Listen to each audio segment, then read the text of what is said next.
Hema committee റിപ്പോർട്ടിൻ്റെ ഒരു വലിയൊരു നിർദ്ദേശം സ്ത്രീകൾ ഈ ICC ഒക്കെ പറയുന്നുണ്ട്. പക്ഷെ അതൊന്നും അത്ര ഫലപ്രദമല്ല. പലപ്പോഴും ഒരു സെറ്റിൽ ഇത് പല സെറ്റുകളിൽ പല ICC ആണ്. അപ്പോൾ അത് സെറ്റുകൾ മാറുന്നതനുസരിച്ച് അപ്പോൾ അവിടെ അതിനൊരു പൊതുവായ ഒരു സംവിധാനം, അതിനാണ് ഇപ്പോൾ എന്താണ് പിന്നെ ഒരു അതോറിറ്റിയായിട്ട് ട്രിബ്യൂണൽ എന്ന ഒരു പദമാണ് അതിനകത്ത്. അത് വരാൻ വേണ്ടിയിട്ടുള്ളൊരു നിർദ്ദേശം ഇത് വെച്ചിട്ടുണ്ട്. അതൊക്കെ തീർച്ചയായിട്ടും സർക്കാരിൻ്റെ വലിയ സജീവമായ പരിഗണനയിലാണ്. അങ്ങനെ ഒരു ട്രിബ്യൂണൽ വരണമെന്ന് തന്നെയാണ് എൻ്റെയും അഭിപ്രായം.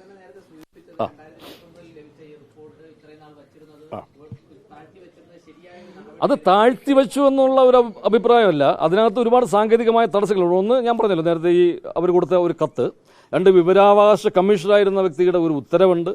അതിനുശേഷം ഇപ്പോൾ ഇത് വീണ്ടും മാധ്യമങ്ങളുടെ ഒരു വലിയ സമ്മർദ്ദം അതിനകത്തുണ്ട്. WCC പോലുള്ള സംഘടനകളുടെയൊക്കെ ഒരു വലിയ ഇതിന് ശേഷമാണ് ഇങ്ങനെ പുതിയൊരു ഉത്തരവ് വിവരാവകാശ കമ്മീഷന് തന്നെ വരേണ്ടി വന്നത്.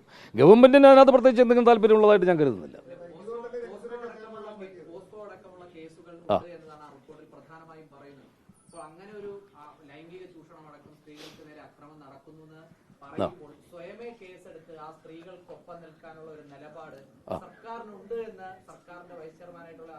അല്ല, ഇതൊക്കെ നിയമപരമായ കാര്യങ്ങളാണ്. അതിനെക്കുറിച്ചൊന്നും എനിക്ക് വലിയ പരിജ്ഞാനമില്ല. എന്ത് തന്നെയായിരുന്നാലും ശരി, ഒരു അക്രമം നടന്നിട്ടുണ്ടെങ്കിൽ, പ്രത്യേകിച്ചും സ്ത്രീകൾക്ക് നേരെ, സ്ത്രീകൾ ഒരിക്കലും ഒരു മേഖലയിലും അവർ ഒരു അതിക്രമം നേരിടേണ്ടവരല്ല. അത് കുടുംബത്തിലായാലും സമൂഹത്തിലായാലും അത് സമൂഹത്തിൻ്റെ ഏത് രംഗത്തായിരുന്നാലും സ്ത്രീകൾ വളരെ സുരക്ഷിതരായി, വളരെ നിർഭയരായി, ആത്മാഭിമാനത്തോടെ പ്രവർത്തിക്കേണ്ടവരാണ് ഏത് മേഖലയിലും. അത് ഇപ്പോൾ സിനിമയെ കൂടുതൽ പെരുപ്പിച്ച് കാണിക്കേണ്ടതൊന്നുമില്ല. കാര്യം സിനിമ എന്ന് പറഞ്ഞാൽ കുറച്ചൊരു ഗ്ലാമറസ് ആയിട്ടുള്ള മേഖല ആയതുകൊണ്ട് അവിടെ നടക്കുന്ന കാര്യങ്ങൾ കൂടുതൽ ചർച്ച ചെയ്യപ്പെടുന്നു. പക്ഷേ സമൂഹത്തിൽ എവിടെ നടന്നാലും അങ്ങനെയുള്ള സ്ത്രീകൾക്ക് നേരെയുള്ള ഏത് അതിക്രമവും നമ്മൾ ചെറുക്കേണ്ടതാണ്, തടയേണ്ടതാണ്, നിയമപരമായിട്ട് അതിന് നടപടികൾ ഉണ്ടാകേണ്ടതാണ്. അങ്ങനെ ഏതെങ്കിലും കുറ്റക്കാരുണ്ടെങ്കിൽ തീർച്ചയായിട്ടും അവർ നിയമത്തിൻ്റെ മുമ്പിൽ നമ്മൾ കൊണ്ടുവരേണ്ടതുമാണ്.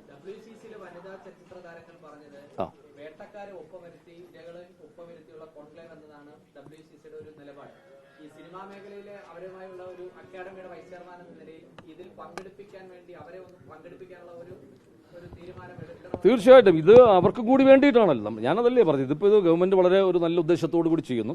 അതിനോട് സഹകരിക്കുക. അതിനകത്ത് എല്ലാ കാര്യങ്ങളും ചർച്ച ചെയ്യപ്പെടും. വേണ്ട നടപടികൾ സ്വീകരിക്കാനുള്ള എല്ലാ ഇതും അതിനകത്തുണ്ടാകുമെന്നാണ് ഞാൻ വിചാരിക്കുന്നത്. അതിനകത്ത് അഭിപ്രായ വ്യത്യാസങ്ങളുണ്ടെങ്കിൽ തുറന്ന് പറയാം. പക്ഷേ ഇത് ബഹിഷ്കരിക്കുന്നത് ഒരിക്കലും സിനിമയുടെ മുന്നോട്ടുള്ള പോക്കിന് അത് ഒരിക്കലും ഗുണകരമല്ല എന്ന് മാത്രം തന്നെയാണ് എനിക്ക് പറയാനുള്ളത്. ഉണ്ടാകുമെന്നാണ് ഞാൻ മനസ്സിലാക്കുന്നത്. കാര്യം അത് വേണമല്ലോ.